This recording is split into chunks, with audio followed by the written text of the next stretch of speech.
Well, y'all, thank you so much for making this movie. I had the opportunity to watch it with a former Marine, and he told me through tears that this was the most emotionally accurate depiction of what it's like to be a military family he's ever seen on screen. Well, I don't think we can say anything better than that. That is a gift you just gave us today. What was it like for you emotionally seeing your story, this very personal story played out on the big screen? For me, it was humbling. I'm grateful. Truly, truly, I can't say that enough for this experience. I knew we were in good hands with Denzel and Michael and Shantae. And they put so much love and care into developing the story and developing the characters, and you see that on the screen. You feel it. You can feel that it's personal to them, and I think we've created something that speaks to the power of love, that reinforces the message that love lives on.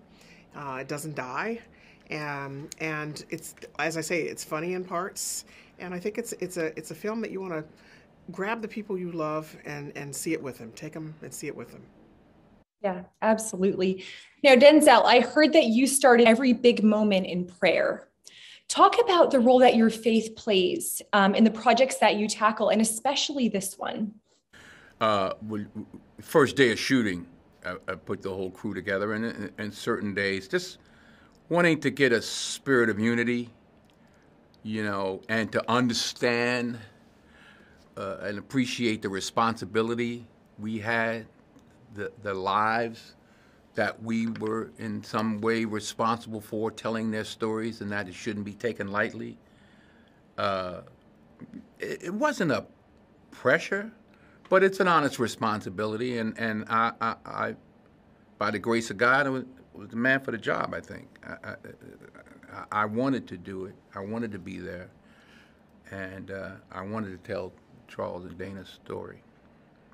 I want to hear from both of you as parents. I have a 1 and 3-year-old.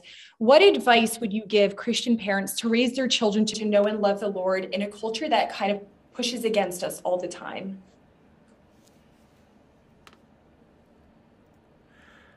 Wow, in this day and age, it's tough. There's so many negative influences out there.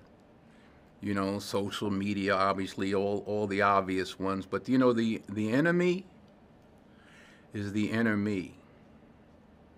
So we're affected by what's outside of us, but it magnifies or it accelerates what's really inside of us.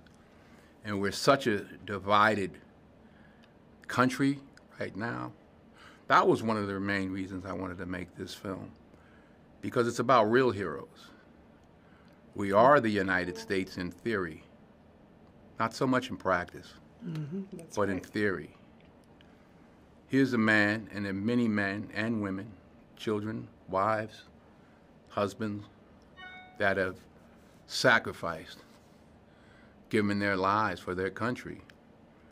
And we celebrate them. Real heroes. Real heroes. It's not a depressing story. It's an uplifting story.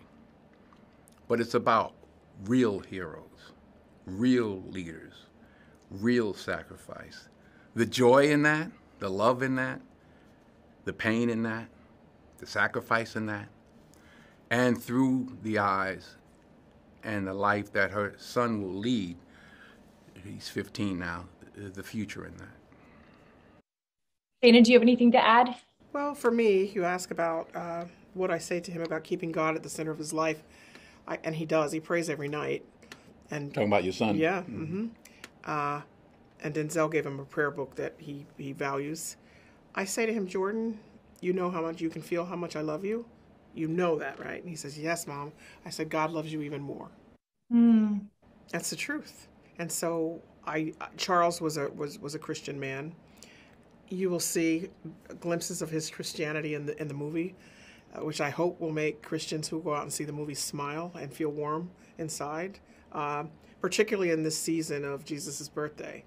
And so it's a perfect time to see this movie with your loved ones.